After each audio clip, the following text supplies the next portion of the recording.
Naomi, come to the hospital right now. My husband has collapsed. In the middle of the night, I woke up to the sound of my phone ringing. It was my mother-in-law's desperate voice telling me to come to the hospital immediately. What? Okay. I'll head there right away. I quickly grabbed my husband and we got in a car. While driving, my husband, who was sitting in the passenger seat, was giggling and exhaling a smile of alcohol. I couldn't help but wonder, why is he laughing in such a serious situation? As I drove, my husband continued to mutter strange things. Yeah, right. So Dad collapsed. He must have taken what I gave him. Good. Everything is going as planned. I felt my blood draining from my face. My heart was pounding in my chest. The only sound in the car was my husband's unsettling laughter. Now, I can become the president of the company. When he said that word, I changed the destination and made a sharp turn. My name is Naomi. It's been 3 years since I married my husband Steve, and we live alone without children. We do want children eventually, but for now, we've decided to focus on work after discussing it together. This is because Steve's father was the president of a printing company, which, although not a large corporation, was a well-known company in our local area. They handle a wide range of work, from corporate flyers to official government documents to web design. You can always see their work around town. Steve, being the only son and heir, quit his previous job and learned the business from his father after we got married. I also wanted to contribute, so I started working with Steve and my in-laws. We agreed not to have children yet, so we could concentrate on work, as there was still so much to learn. Although there were many things I didn't know as a beginner, the job was rewarding and fun every day. My father-in-law was a reserved and very strict person, but he was more serious about work than anyone else and was respected by both customers and employees. In contrast, my mother-in-law was a lovely and talkative person who paid attention to every detail and was always cheerful. I admired and loved my in-laws, especially the way they got along so well with each other. It made me imagine that Steve and I could also have a great future together. At first, I thought everything would go smoothly after we got married. However, Steve's attitude towards me changed a little after we were married. Although he had suggested we share the household chores as we both worked, he began to coming home later and later, until I was the only one doing all the housework. Even if he occasionally came home early, he would just play with his phone and not do anything. He used to thank me when I made dinner before we got married, but now he hardly talks during meals. Lately, he has begun coming home late at night more often. When I asked him if something is wrong, he just goes straight to his room without even looking at me.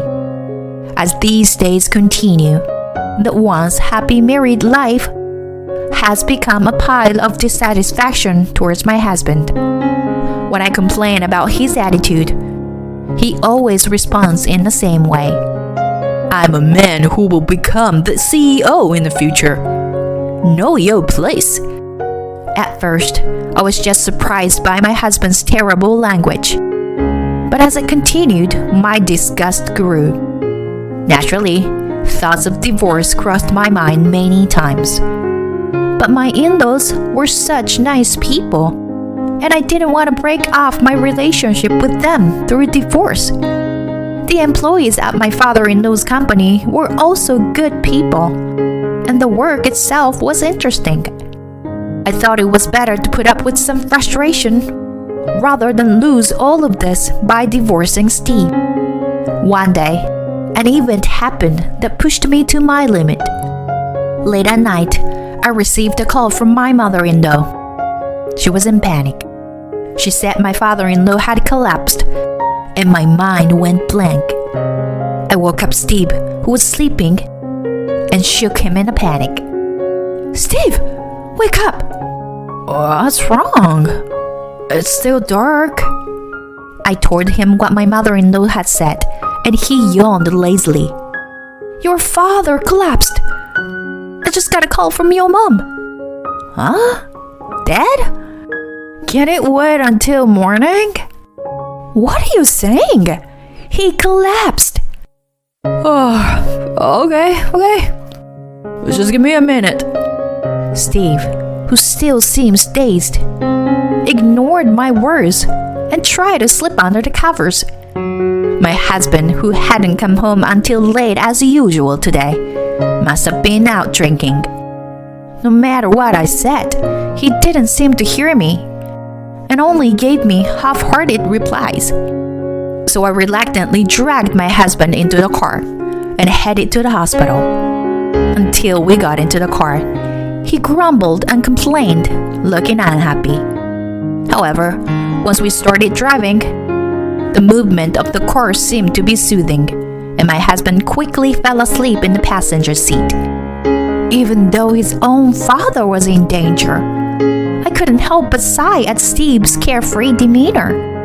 How can you sleep so soundly in this situation? To my surprise, he responded to my muttered words.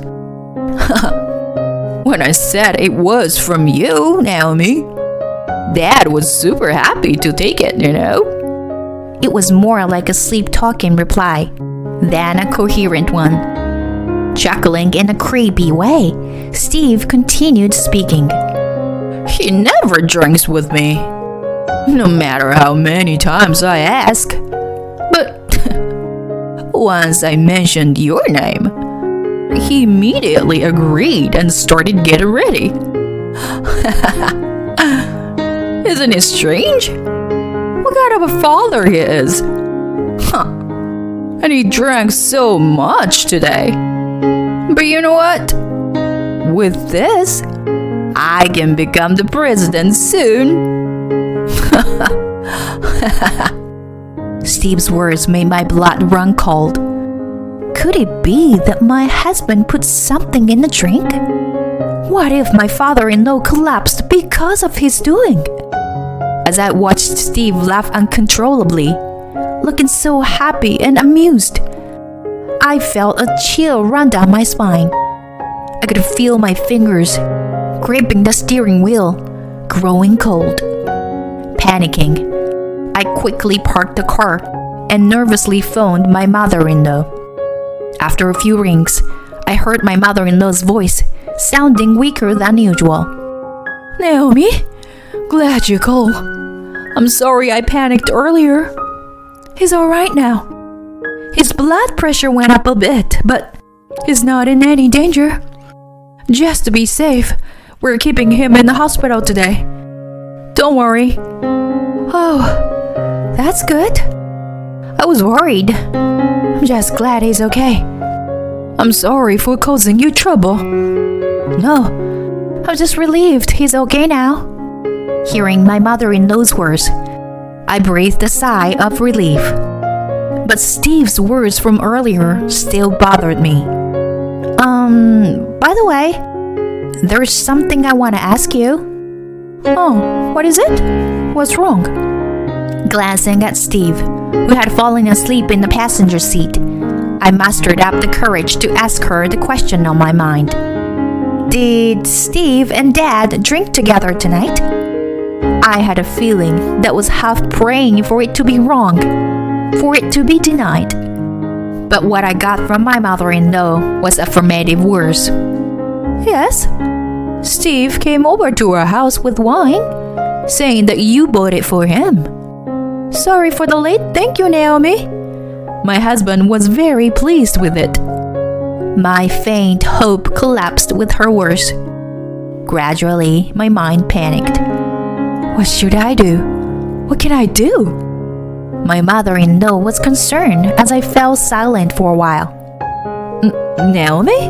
What's wrong? Nothing. It's just...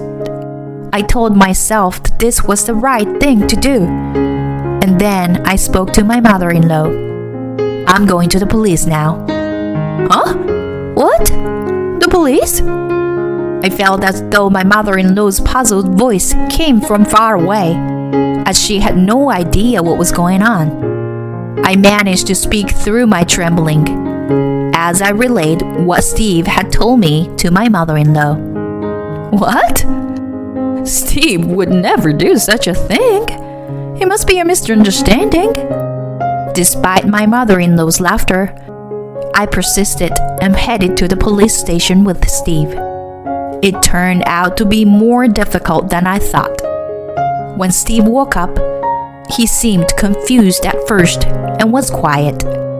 But when he realized that he had been brought to the police station, he started yelling and causing a commotion, punching and kicking walls and desks while being restrained by the police officers. Shut up! Don't touch me. I don't have any reason to be here. Let me go, Steve shouted, being drunk and out of control. Despite being restrained by the police, he kept shouting. The police officer tried to calm him down. Your wife said you gave your father something dangerous to drink. Can you please explain? Huh? What are you talking about? I didn't give him anything dangerous. The police officer then turned to me and asked me to repeat what Steve had said earlier. Yes? He said that he could become the president of the company right away because of what he gave to his father. Huh? Naomi, I just gave him a bottle of wine. My dad doesn't usually drink, so I offered him some. I just thought, it would be funny if we got a little tipsy and tripped over or something. I was taken aback by Steve's words. So, it was all just a misunderstanding on my part? The police officer was also looking at me with an incredulous expression. I felt both apologetic and embarrassed, and I shrugged my shoulders and looked down. I had dragged Steve to the police station without any evidence. I would apologize to him properly when we got back home. However, I couldn't believe what Steve said next. I thought he had actually fallen and was seriously injured as I planned, But it turned out to be just high blood pressure. What a disappointment. Damn it. Something inside me broke, and my husband began to express his true feelings about his father. His words grew louder and more forceful. He never accepts my invitation and doesn't drink the alcohol I bring. But he happily drinks the wine when I told him it was from my wife. I mean, really, how sick is that? I'm his son, And he's all gooey over his son's wife. It's so disgusting. Steve started to rampage again, screaming. He was immediately subdued by police officers. But his repeated outbursts caused the situation to become uncontrollable. Eventually, it was resolved as a family dispute, and we went home in the early morning. The car ride home was very quiet, with Steve sleeping soundly next to me. While looking at him out of the corner of my eye, I made a decision. I would finally go through with the divorce that I had been thinking about, but unable to decide on until now. I believed that his behavior at the police station was his true nature all along. Living with Steve was no longer possible. We would never be the kind of couple that I had admired in my in-laws. Certainly, my father-in-law had been very good to me and had treated me with care. But that was because I was Steve's wife. I think he made an effort to make me feel at home as part of family, despite not being related by blood. He also worried that working in his company, which was in an unfamiliar industry for me, would be suffocating. Perhaps he was kind to me precisely because I was a stranger. On the other hand, my father-in-law was especially tough on Steve. My husband was originally an only child and had been raised to become the next president, being pampered by those around him. As a result, Steve was easily conceited and had a tendency to look down on others. Sometimes he would throw a tantrum like a child when things didn't go his way. My father-in-law had reportedly been particularly strict with Steve in order to raise him as the next president. Until Steve became independent, my father-in-law did not show a soft side to him, even rejecting his invitations to socialize outside of work. I had tried to provide support in my own way whenever Steve complained about his father, but it may have had the opposite effect. Steve never noticed my father-in-law's feelings, and instead, it resulted in him harboring resentment. Steve was not only unable to become independent, but also was a person who stayed out late partying and even encouraged his father to drink with the hope that he would get seriously injured. It was just sad that he had become so far removed from the kind of person his father had hoped he would be. I decided to have my father-in-law listen to the recordings I had made of Steve's conversation at the police station. My father-in-law became furious, and Steve ended up not only losing his chance to become the next president, but also losing his job at the company. Steve was essentially disowned by the family. He apologized to his father multiple times, but was not forgiving, and ultimately left the house with tears in his eyes. As for myself, Steve and I divorced, but it became a turning point in my life. I thought that I would no longer have any connection with my in-laws, but unexpectedly, I ended up inheriting the company as per my father-in-law's wish. He had started to seriously consider retirement after his recent health scare. Of course, at first, I hesitated to take on the role of president. However, since Steve was an only child and there was no one else to take over the company, I wanted to repay my in-laws in some small way. Now, although I am inexperienced, I am struggling every day as the president in order to continue the wishes of my in-laws. A few months after the divorce was finalized, my phone suddenly rang. The screen displayed an unexpected name. Naomi, it's me. What do you want, Steve? Even though it had been a long time, Steve called my name in a friendly way, which irritated me. I heard that my dad's company is in your hands now. It must be tough for you to handle it all alone. Thanks for your concern, but I'm doing just fine. Well, I know you were putting on a brave face, but it must be a heavy burden for you. I told you I'm doing just fine. Can I go? Hey, come on, Naomi. Listen, I've been thinking, why don't we give it another shot? What are you talking about? There's no way we can start over again. You are the kind of person who would hurt people for selfish desire. But I've changed now. Please, let's try again. Enough. I gotta go. Don't call me again. I hung up and immediately set my phone to block his calls. But the story didn't end there. Steve appeared at my office the next day. As I was walking from the company towards the parking lot, while chatting with a new employee after work, Steve and some other men approached us. Steve ran towards me while shouting something loudly. just like when he caused a disturbance at the police station before. It's sad that when you are really scared, you can't move or speak. And that's exactly how it was for me. I was frozen with fear and could only watch as Steve approached me. When he got close, I closed my eyes tightly, thinking it was all over. But then, there was a loud noise as something fell. "Are you okay?" I heard a panicked voice. When I cautiously opened my eyes, the new employee was looking at me with concern. Yeah, I'm okay. Thank you. I'll call the police. Stay here." He explained the situation to the police on my behalf, as I was still in shock and couldn't do anything. Thanks to him, Steve and the other men were taken away by the police.